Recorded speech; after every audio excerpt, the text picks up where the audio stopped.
साथियों, संतोष creation and education में आप सभी का हार्दिक स्वागत है। आज आइए फिर से हम लोग मैथमेटिक्स में क्लास 9 का चैप्टर 6 और लाइन्स एंड एंगल्स जो चैप्टर है उसके विषय में आज हम लोग जानकारी प्राप्त करेंगे। साथियों, ऐसा नहीं कि ये क्लास 9 के बच्चों के लिए ही है, ये क्लास 9 का एक चैप्टर मैं बता रहा हूँ जिसमें बहुत कुछ है। एक चैप्टर में अनेकों चीज़ है जिसको मैं बताऊंगा, जिससे आपको किसी भी कम्पिटिटिव एग्जामिनेशन में ये हेल्प करेगा। साथियों, ये क्या है कि मैं एक बेसिक तरीके से मैं अभी बताऊंगा और उसके बाद फिर मैं आप शॉर्ट वीडियो में देखेंगे मेरे, या फिर आप किन्हीं का भी शॉर्ट वीडियो में देखेंगे या किन्हीं का भी लॉन्ग वीडियो में देखेंगे, या कोई भी कम्पिटिटिव एग्जामिनेशन का क्वेश्चन होगा जो इससे कहीं ना कहीं रिलेटेड होगा ही, तो वो सब आप ट्रिक से बनाएंगे। लेकिन अगर ट्रिक भूल गए तो कहीं ना कहीं आपको बेसिक ही हेल्प करेगा। 99% क्वेश्चन आपको बेसिक से ही बनता है और 1% क्वेश्चन जो है वो आपका ट्रिक से बनता है। मेरा कहने का अर्थ है कि आप उतना ट्रिक, हर एक क्वेश्चन के लिए हर एक ट्रिक होता है नहीं याद कर सकते हैं। किसी एक चैप्टर के लिए एक ट्रिक होता है, ऐसा कोई भी ट्रिक नहीं है, ठीक है। तो इसलिए और बेसिक ऐसा चीज़ है जो कि एक चैप्टर के लिए एक भी हो सकता है। तो आइए हम लोग आज चर्चा करते हैं। देखिए, लाइंस एंड एंगल्स के बारे में हम लोग पढ़ते हैं कि इसमें कितने पॉइंट्स हैं, उसका चर्चा पहले हम लोग करते हैं। देखिए, इतना चीज़ आपको जानने को मिलेगा, इसमें से कोई भी, और इसके अलावा ये तो इतना मैं तो लिखा हूँ, लेकिन इसके साथ में इतना चीज़ बताऊँगा जिसको बहुत कुछ क्लियर होता जाएगा। तो आप एक वीडियो में इतना चीज़ क्लियर करेंगे तो आपको बहुत, ये इससे रिलेटेड कोई भी क्वेश्चन अगर आएगा तो आप तुरंत सॉल्व कर पाएंगे। तो देखिए कैसे करना है। देखिए, सबसे पहले मैं इस टॉपिक के विषय में बताता हूं कि क्या क्या मैं आज आपको बताने जा रहा हूं। साथियों, देखिए, लाइन क्या है इसके बारे में बताऊंगा। लाइन मीन्स रेखा होता है, रे क्या होता है जिसको किरण बोलते हैं, लाइन सेगमेंट जिसको रेखाखंड बोलते हैं ये क्या होता है, कोलिनियर पॉइंट क्या होता है, नॉन कोलिनियर पॉइंट क्या होता है, एंगल जिसको कोण बोलते हैं, आर्म जिसको भुजा बोलते हैं, वर्टेक्स जिसको शीर्ष बोलते हैं, ये सब क्या है, angle, arms, vertex, acute angle यानी न्यून कोण क्या है, राइट एंगल यानी कि सम कोण क्या है, ऑब्ट्यूज एंगल अर्थात अधिक कोण क्या है, उसी तरह स्ट्रेट एंगल क्या है, रिफ्लेक्स एंगल क्या है, कंप्लीमेंट्री एंगल क्या है, सप्लीमेंट्री एंगल क्या है। ये सारे चीज़ का A to Z मैं यहाँ पे अभी बताऊंगा। और केवल इतना ही पॉइंट्स नहीं, देखिए यहाँ पे 1 2 3 4 5 6 7 8 9 10 11 12 13 14 15 पॉइंट्स हैं। आप 15 पॉइंट्स का आप 5 गुना कर लीजिए कि कम से कम 75 ऐसा चीज़ बताऊंगा जो एक ही वीडियो में आपको क्लियर हो जाएगा, और कहीं ना कहीं ये आपको हर एग्जामिनेशन में कहीं से ना कहीं से ज़रूर पूछ देता है। तो आइए आज हम लोग सबसे पहले हम लोग पढ़ते हैं लाइन क्या है। लाइन, साथियों, आप देखिए, इस तरह का कोई भी फिगर होता है, ठीक है, इसे हम लोग लाइन बोलते हैं। इसका कोई एंड पॉइंट नहीं होता है। एरो का मतलब हुआ कि ये इधर पता नहीं कहाँ तक गया, और इस एरो का मतलब हुआ इधर पता नहीं कहाँ तक चला गया। तो इसे, इस तरह का फिगर को हम लोग लाइन बोलते हैं। इसका कोई भी मोटाई नहीं होता है, सिर्फ इसका लंबाई होता है और इसका कोई एंड पॉइंट नहीं होता है। ये उत्तर और दक्षिण दिशा या पूर्व व पश्चिम में रखिए, जस्ट एक दूसरे का अपोजिट होता है। अगर एक लाइन खींचेंगे तो एक फेस अगर रहेगा उत्तर की ओर तो दूसरा फेस रहेगा दक्षिण की ओर। अगर एक फेस पूर्व की ओर रखे दूसरा फेस हो जाएगा पश्चिम की ओर। तो मेरा कहने का अर्थ है कि इसका कोई एंड पॉइंट नहीं होता है, कोई समाप्त बिंदु नहीं होता, कोई अंत बिंदु नहीं होता है। ये एरो का मतलब है कि इसका कोई डिफिनिट लेंथ नहीं होता है कि 5 centimetre, 10 centimetre, 20 centimetre, 1 kilometre, 2 kilometre. इसको हम लोग इस तरह से जो है कि डिफाइन नहीं कर सकते हैं। इसको हम देख कर फिगर को नहीं बता सकते हैं कि अब मान ले ये फिगर है, इसको हम ऐसे एरो का साइन दे दिए और छोटा सा ही बना दिए, मान ले इसे यार एरो का साइन दे दिए, तो क्या आप इसको कह सकते हैं कि कितना सेंटीमीटर है या कितना मीटर है या कितना किलोमीटर है? ये आप नहीं कह सकते। क्यों? क्योंकि ये एक लाइन है, लाइन का कोई एंड पॉइंट नहीं होता है। और जैसे ऐसे देख लेते हैं हम लोग को पता चल जाता है कि भाई अब ये कितना है, और ना ये हम लिख भी नहीं सकते हैं 2 सेंटीमीटर, 5 किलोमीटर, 10 किलोमीटर, 100 किलोमीटर, ये सब हम लोग लिख भी नहीं सकते हैं। ये लिखेंगे, अगर लाइन देकर अगर ये लिखते हैं तो समझिए कि ये गलत है, ठीक है। ये अगर लिख देंगे तो वो लाइन सेगमेंट हो जाएगा, जिसका बारे में हम पॉइंट 3 में बताऊंगा, रेखाखंड हो जाएगा वो। तो लाइन तो समझ गए। अब इसी में ये लाइन है, अब ये लाइन का एक तरफ आप इधर मिटा दीजिए या इसको रहने दीजिए, इधर मिटा दीजिए। तो इधर जब मिटा दिए, इधर रहने दीजिए, इधर मिटा दीजिए, या इधर रहने दीजिए, इधर मिटा दीजिए। मान ले चलिए हम इधर रहने दीजिए, इधर मिटा दिए, तब इसमें देखिए एक एंड पॉइंट हो गया, एक अंत बिंदु हो गया। ठीक है, ये एक अंत बिंदु है। जब बिल्कुल कोई अंत बिंदु नहीं था तो वो रेखा था, जिसको लाइन बोलते हैं।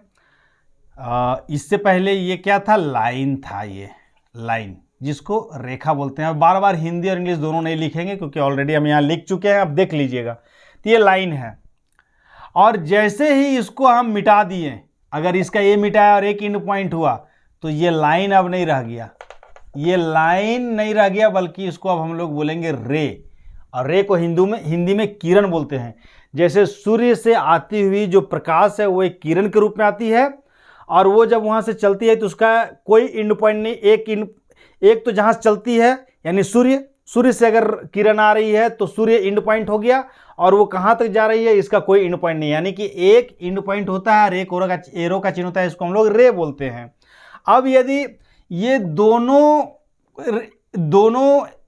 एरो को मिटा देते हैं तो दोनों जगह पॉइंट देते हैं, यानी इसका मतलब दो एंड पॉइंट हो गया। तो दो एंड पॉइंट जिसका होता है उसको हम लोग रेखाखंड बोलते हैं, और इंग्लिश में इसको लाइन सेगमेंट बोलते हैं। सेगमेंट मतलब होता है टुकड़ा, लाइन का ये एक टुकड़ा है। तो एक चीज़ और बोलना भूल गए कि एरो जो होता है, एरो का भी कोई लेंथ नहीं होता है कि 5 सेंटीमीटर, 10 सेंटीमीटर, 100 सेंटीमीटर, नहीं। क्यों? क्योंकि एक तो एंड पॉइंट है, लेकिन दूसरा जो है वो पता नहीं कहाँ तक है, इसका कोई डिफिनिट नहीं है, इसलिए इसका भी कोई फिक्स लेंथ नहीं रहता है। लेकिन लाइन सेगमेंट का फिक्स लेंथ रहता है। लाइन सेगमेंट दिया रहेगा तो लिखा रहेगा 2 सेंटीमीटर या 5 किलोमीटर या 1000 किलोमीटर या 1000 मीटर, इस तरह करके कुछ लिखा हुआ रहेगा। इसका एक फिक्स लेंथ रहता है, तो इसे हम लोग लाइन सेगमेंट बोलते हैं।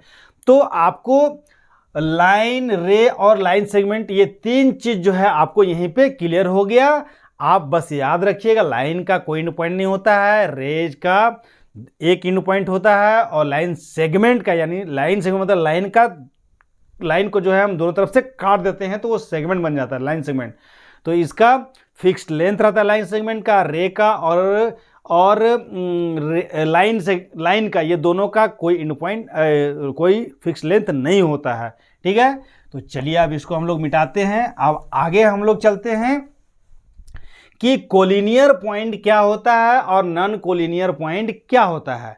ठीक है, तो कोलिनियर पॉइंट और नॉन कोलिनियर पॉइंट का मतलब हुआ कि यदि दो या दो से अधिक पॉइंट जो है अगर एक ही लाइन में अगर है तो समझिए कि वो कोलिनियर पॉइंट हुआ। अगर मान लेते हैं, देखिए माफ़ी चाहता हूँ, 3 या 3 से अधिक, 2 नहीं, 3 या 3 से अधिक पॉइंट अगर एक सीधी रेखा में हो तो उसको कोलिनियर पॉइंट कहते हैं, और अगर वो तीनों अलग अलग हो तो हम लोग उसको नॉन कोलिनियर पॉइंट कहेंगे। जैसे कि यहाँ पे देख रहे हैं, जैसे मान लेते हैं कि ये बिंदु, ये पॉइंट और ये पॉइंट, ये तीनों पॉइंट से एक सीधी रेखा देखिए जा रहा है, तो इसको हम लोग बोलते हैं कोलिनियर पॉइंट। ये तीनों पॉइंट ए बी सी को, तीनों को हम लोग बोलेंगे ये तीनों कोलिनियर पॉइंट्स है। ए बी और सी तीनों कोलिनियर पॉइंट्स है। अब कोई जरूरी नहीं कितना दूर में हो सकता है कि यहाँ भी हो, ये कोलिनियर पॉइंट हुआ। लेकिन यही ए यहाँ रहता, बी यहाँ रहता, सी यहाँ रहता, ठीक है, तो ये सीधी रेखा नहीं बना। देखिए ये देख रहे हैं ना, ये दो सीधी रेखा बन गया, एक सीधी रेखा नहीं है, तो इसीलिए ये नॉन कोलिनियर पॉइंट हुआ। अब अगर ए बी सी है तो ये नॉन कोलिनियर पॉइंट हुआ। ठीक है, तो ये आपको समझ में आ गया होगा। अब चलिए हम लोग एंगल के बारे में जानते हैं क्या है एंगल। क्या है एंगल? मतलब कोण होता है। जैसे कि देखिए ये वाइट बोर्ड है, तो इस वाइट बोर्ड में देखिए ये एक साइड और ये एक साइड, दोनों जहाँ पे मिला, इसको हम लोग बोलते हैं एंगल। तो इसका कितने एंगल है? 4 है, एक यहाँ है, एक यहाँ है, एक यहाँ है और एक यहाँ है। तो एंगल बनने के लिए कितने साइड की जरूरत होती है, कितने आर्म्स की जरूरत होती है, कितने भुजा की, यानी वही आर्म साइड भुजा एक ही चीज है, तो 2 भुजा की जरूरत होती है। तो देखिए इस तरह का एक आर्म ये हुआ, एक आर्म से हुआ, जिसको साइड भी बोल सकते हैं। तो ये दोनों जहां पे मिलते हैं, एक कॉमन पॉइंट पे जहां पे मिलते हैं, तो इसके द्वारा यहाँ पे जो बनाया हुआ ये देख रहे हैं इस तरह का फिगर, इसको हम लोग बोलते हैं एंगल। इसको क्या बोलते हैं? एंगल। तो एंगल बनने के लिए कम से कम 2 आर्म्स आपको चाहिए ही चाहिए। अब इसमें क्या है, एंगल पता चल गया, आर्म्स तो समझ में आ गया, तो ये इसको हम लोग आर्म्स बोलते हैं। देखिए ये आर्म्स हो गया, 2 आर्म्स जहाँ मिला उसको दोनों 2 आर्म्स मिलकर एंगल होता है। अच्छा आप देखे होंगे कि कोई भी अगर इस तरह का फिगर बनाता है, जैसे ये क्या चीज़ है, ये क्वाड्रिलेटरल है, चतुर्भुज है। ये चतुर्भुज में देखिए एक ये 2 3 4 आर्म्स है, इसको साइड्स भी बोलते हैं। ठीक है, अब हम लोग चलते हैं, देखिए इसमें वर्टेक्स। वर्टेक्स किसको बोलते हैं? तो ये जो एंगल बना रहा है इसको तो एंगल बोलते हैं, लेकिन ये जहां दोनों मिल रहा है तो इस पॉइंट को, जैसे ये ए है तो इसको हम लोग बोलेंगे वर्टेक्स। ठीक है, तो ये वर्टेक्स हो गया। अब हम लोग चलते हैं, देखिए यहां पे हम लोग चलते हैं एक्यूट एंगल क्या है। अब एंगल के बारे में पढ़ेंगे। अभी तो एंगल आप देखिए, एंगल ऐसे भी बना सकते हैं, फिर एंगल ऐसे भी बनेगा। ठीक है, एंगल ऐसे भी बनेगा, एंगल ऐसे भी बनेगा, और एंगल ऐसे सीधा भी बनेगा। ठीक है, और एंगल ऐसे भी बनेगा। तो इस तरह का बहुत, देखिए ये बना, फिर ये बना, फिर देखिए यहाँ से ये बना, उसके बाद ऐसे करके ऐसे कर दीजिए तो यहाँ से ये बना एंगल। तो ये सभी एंगल का टाइप्स है। ठीक है, ये सभी एंगल्स का टाइप्स है। तो देखिए यहाँ पे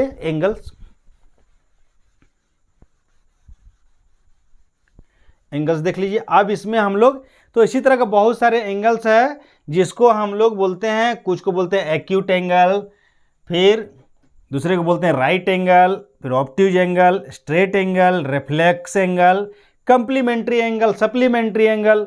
तो इस तरह का बहुत सारे एंगल है। तो सबसे पहले हम लोग एक्यूट एंगल के बारे में जानेंगे कि एक्यूट एंगल है क्या। तो एक्यूट एंगल का मतलब हुआ कि जैसे अगर मान ले एक्यूट एंगल यानी कि 90 डिग्री से कम और 0 डिग्री से बड़ा कोई भी एंगल का मान लेते एंगल को थीटा मानते हैं। तो कोई भी एंगल जो होगा वो एंगल को थीटा मानते हैं, लेकिन आपको चलो हम यहां पे लिख दे रहे हैं एंगल। यदि एंगल जो है वो बड़ा हो 0 से और छोटा हो 90 डिग्री से, 90 डिग्री से छोटा हो और 0 डिग्री से यदि बड़ा हो, तो हम लोग क्या बोलेंगे उसको? Acute angle. तो इसको हम लोग बोलेंगे एक्यूट एंगल। अब देखिए इसका फिगर बनाते हैं। ये एक हॉरिजॉन्टल लाइन लेते हैं, ठीक है, सोया हुआ रेखा लेते हैं, लाइन सेगमेंट लेते हैं या रे लेते हैं। तो यहाँ पे देखिए ये क्या हुआ कि हम लोग एक सोया हुआ लाइन ले लिए, और इसमें क्या कीजिए कि ये सीधा नहीं खींचिएगा, ये सीधा नहीं खींचना है। अगर आप इसको सीधा खींच दिए तो ये 90 डिग्री बन गया। इसको हम लोग बोलते हैं राइट एंगल। इसको क्या बोलते हैं? RIGHT, right angle. देख रहे हैं ना? ये राइट एंगल को दिमाग में आप रखिए कि राइट एंगल है क्या। एक लाइन एकदम सीधा सोया हुआ रहेगा, एक लाइन एकदम सीधा उस पर खड़ा रहेगा, एकदम सीधा खड़ा, टेढ़ा नहीं, एकदम सीधा खड़ा। तो इस तरह का जो भी बनता है उसको हम लोग बोलते हैं 90 डिग्री। जैसे देखिएगा पोल खुट्टा वगैरह देखे हैं ना, बिजली का पोल खुट्टा, वो जमीन पर सीधा खड़ा रहता है। अगर थोड़ा सा भी टेढ़ा रहता है तो वो धीरे धीरे गिर जाएगा। तो इसलिए उसको जो है कि एकदम सीधा खड़ा किया जाता है। कितना डिग्री पे किया जाता है? 90 डिग्री पे किया जाता है, 90 डिग्री पे किया जाता है। 90 डिग्री का मतलब समझ गया ना कि एकदम सीधा। तो ये 90 डिग्री है। तो हम आपको एक्यूट एंगल समझा रहे हैं। तो एक्यूट एंगल का मतलब होता है कि ये एकदम पूरा सीधा नहीं, हल्का सा डाउन, मतलब कि या तो यहाँ से रहेगा, यानी 90 डिग्री से कम। अगर ये पूरा 90 डिग्री है तो आप 89 लीजिए, 88 लीजिए, है ना, इस तरह करके, और जितना माइनस हो या 1 डिग्री लीजिए, 2 डिग्री लीजिए। डिग्री को ऊपर में ऐसे लिखते हैं, ठीक है। 3 डिग्री लीजिए, यानी 1 डिग्री से लेकर आप यहाँ पे 89 पॉइंट कुछ करके डिग्री लीजिए, यानी कि 90 कंप्लीटली नहीं होना चाहिए। तो ऐसे एंगल को हम लोग बोलते हैं एक्यूट एंगल। और 0 से छोटा भी नहीं होना चाहिए, 0 से बड़ा होना चाहिए, 0 नहीं होना चाहिए यहाँ पे। तो देखिए इस तरह का एंगल बना रहेगा, देखिए इसको मिटा दीजिए, इस तरह का एंगल को भी एक्यूट एंगल बोलेंगे। या फिर यहाँ से ऐसे बना दीजिए, ये भी एक्यूट एंगल हो गया। इसको बना दीजिए, इसको मिटा दीजिए, ये भी एक्यूट एंगल हो गया। फिर यहाँ से बना दीजिए, ये भी एक्यूट एंगल हो गया। यहाँ से बना दीजिए, ये भी एक्यूट एंगल हो गया। यहाँ से बना दीजिए, इसको मिटा दीजिए, तो ये भी एक्यूट एंगल हो गया। तो एक्यूट एंगल आपको समझ में फिगर से आ गया होगा। अब हम लोग चलते हैं राइट एंगल। तो राइट एंगल ऑलरेडी आपको बता चुके हैं अभी कि एक सोया हुआ लाइन रहता है और एकदम एक सीधा रहता है, उसको राइट एंगल बोलते हैं, ठीक है। तो राइट एंगल को तो ऐसे दिमाग में लेके चलना ही चलना है आपको। वैसे मैं यहाँ बना देता हूँ राइट एंगल का, ये तो हो गया एक्यूट एंगल, समझ गए। अब राइट एंगल क्या होना चाहिए, यहाँ लिख दीजिए राइट एंगल, राइट एंगल, ठीक है। और यहाँ पे लिख दीजिए एक्यूट एंगल, इसको मिटा दीजिए। राइट एंगल में क्या है, राइट एंगल जो है इक्वल टू 90 डिग्री होता है, ना वो बड़ा ना छोटा। राइट एंगल जो होता है वो इक्वल टू होता है कितना, 90 डिग्री, जो कि मैं आपको अभी बना के दिखाया, एकदम सीधा लाइन रहेगा सोया हुआ और इस पर एकदम सीधा इसे खड़ा रहेगा। तो इसको हम लोग क्या बोलते हैं, राइट एंगल। और राइट एंगल जो होता है वो पूरे 90 डिग्री का ही रहता है। अब ये दो चीज़ पता चल गया। अब हम लोग चलते हैं, नीचे है ऑब्ट्यूज एंगल। अब हम लोग यहाँ पे पढ़ते हैं ऑब्ट्यूज एंगल। ऑब्ट्यूज एंगल जो होता है वो जस्ट 90 डिग्री से बड़ा होगा, लेकिन 180 डिग्री से छोटा होगा, ये याद रखिएगा। इधर कंडीशन है 90 डिग्री से बड़ा रहेगा और 180 डिग्री से छोटा रहेगा। तो 90 डिग्री आप ख्याल कीजिए, 90 डिग्री ये था, चलिए यहाँ समझाते हैं। देखिए 90 डिग्री ये था पूरा सीधा, तो ऑब्ट्यूज मतलब 90 डिग्री से बड़ा, ये नहीं होना चाहिए, इससे जस्ट बड़ा। या तो 90 है तो 91 होगा, 92 होगा, या और आगे बढ़ते जाइए, बढ़ते बढ़ते बढ़ते बढ़ते 179 तक पहुंच जाइए, ठीक है। 180 नहीं लेना है, 180 नहीं लेना है, क्योंकि 180 को दूसरा एंगल बोलते हैं। तो आप इसको क्या कीजिए, 190 तो आपको लेना ही नहीं है। ये एक्चुअली में ये स्क्वायर का साइन रहेगा तो समझ जाइए 90 का 90 डिग्री है। अगर नहीं भी दिया रहेगा ना यहाँ पे कुछ, तो समझ जाइए कि ये 90 डिग्री है। अब क्या है कि हमको 90 डिग्री लेना है, इससे बड़ा लेना है। छोटा में तो इधर से लेते थे, बड़ा में इधर से लीजिए। चलिए इस तरह का फिगर बना दिए। तो अब इसको मिटा दीजिए, देखिए ये वाला एंगल हो गया ऑब्ट्यूज। उसी तरह इसको थोड़ा बढ़ा दीजिए, इसको मिटा दीजिए, ये ऑब्ट्यूज हो गया। इसको बढ़ा दीजिए, ये भी ऑब्ट्यूज हो गया। लेकिन ये सीधा लाइन जो है वो नहीं लेना है आपको, क्योंकि ये लीजिएगा तो 180 डिग्री का एंगल बन जाएगा, ठीक है। तो इससे मान लीजिए इसको मिटा दिए तो ये ऑब्ट्यूज हो गया। यहाँ से ले लिए तो ये ऑब्ट्यूज हो गया यहाँ से यहाँ तक। इसको मिटा दिए, थोड़ा यहाँ और बीच में ले लिए, इसको मिटा दिए तो ये ऑब्ट्यूज हो गया। लेकिन आपको ये वाला सीधा लाइन नहीं लेना है। अगर सीधा लाइन ले लेंगे तो उसको स्ट्रेट एंगल बोलते हैं, जो इसके बाद जस्ट आएगा। तो आपको समझ में आ गया ऑब्ट्यूज एंगल। तो ऑब्ट्यूज एंगल का एक फिगर मैं यहाँ पे बना देता हूँ। देखिए सीधा 90 होता है, थोड़ा ऐसे ले लिए तो ये हो गया ऑब्ट्यूज एंगल। एक्यूट एंगल पता है, ये 90 डिग्री सीधा होता है, थोड़ा नीचे ले लिए, एक्यूट एंगल हो गया। अब चलिए हम लोग चलते हैं स्ट्रेट एंगल। देखिए उसके बाद ऑब्ट्यूज के बाद स्ट्रेट एंगल। तो स्ट्रेट एंगल क्या है सो मैं बताता हूं।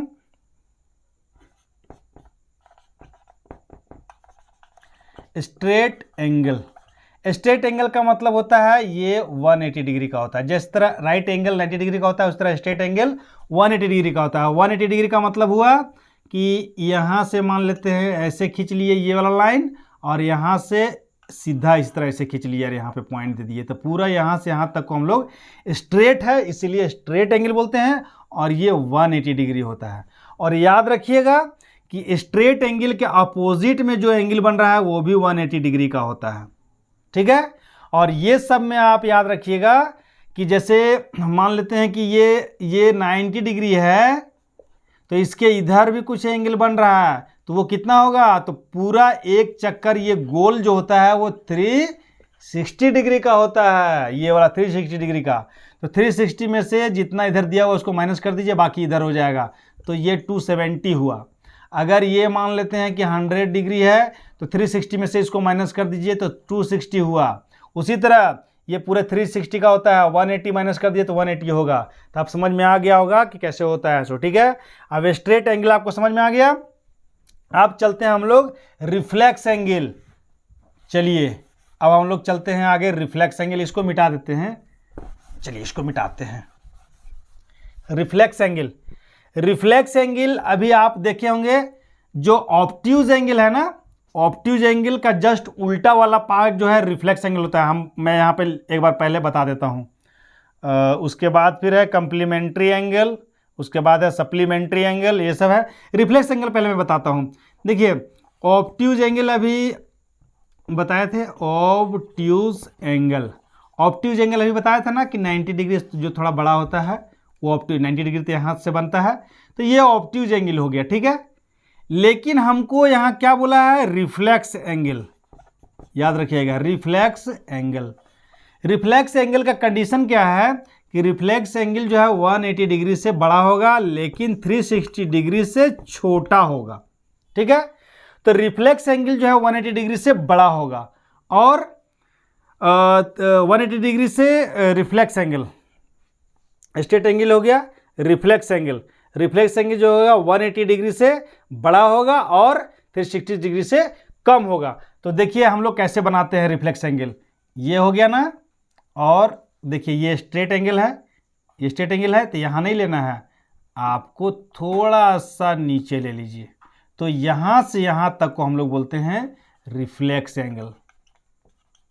याद रखिएगा, कंफ्यूज मत कीजिएगा कि नीचे वाला आपको रिफ्लेक्स एंगल नहीं होगा, नीचे वाला रिफ्लेक्स एंगल नहीं होगा, नीचे वाला आपका ऑब्ट्यूज एंगल बन जाएगा। इसलिए आपको यहाँ बताए थे कि ऑब्ट्यूज एंगल के बाद जो बचा हुआ भाग होता है उसको हम लोग बोलते हैं रिफ्लेक्स एंगल। हमेशा ये 90 डिग्री से बड़ा होगा। ऑब्ट्यूज एंगल के बाकी जो पार्ट बचा होता है ना वो रिफ्लेक्स एंगल होता है, यानी कि 180 से बड़ा होता है, ठीक है, और 360 से कम होता है। तो ऑब्ट्यूज रिफ्लेक्स एंगल आपको समझ में आ गया होगा। अब हम लोग चलते हैं कंप्लीमेंट्री एंगल और सप्लीमेंट्री एंगल क्या है सो मैं बताता हूं। देखिए कंप्लीमेंट्री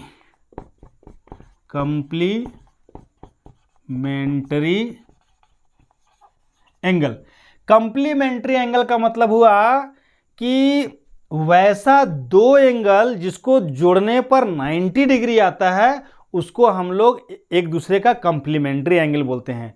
जैसे 90 डिग्री यानी कि दो कोई एंगल है जो कि 90 डिग्री है, तो इसमें से एक और लाइन खींच दिए तो ये दो भाग में बट गया, एक भाग ये बट गया और एक भाग ये वाला एंगल बट गया। तो ये एंगल मान ले ए हुआ, मान ले कि ए हुआ और ये एंगल बी है, तो ए जो है बी का कंप्लीमेंट्री एंगल है और बी है ए का कंप्लीमेंट्री एंगल, ठीक है।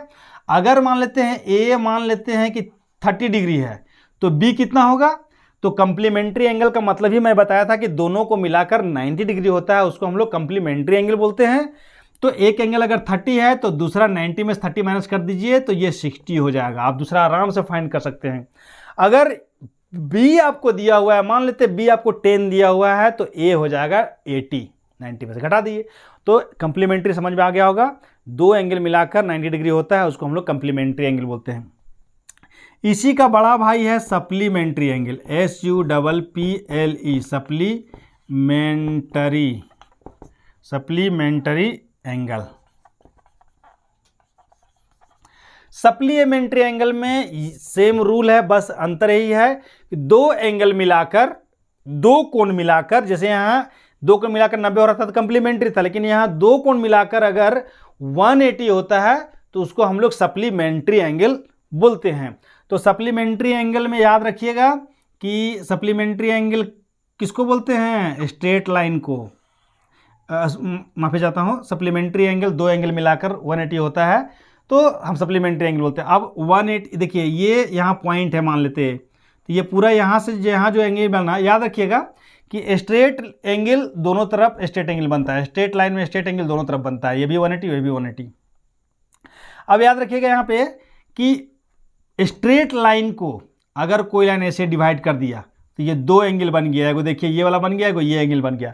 तो ये दोनों एंगल को मान लेते हैं, ये एंगल को x हो गया और ये एंगल b a हो गया और ये b हो गया। तो ये a को b का सप्लीमेंट्री बोलेंगे और b को a का सप्लीमेंट्री बोलेंगे, जस्ट इसके जैसा।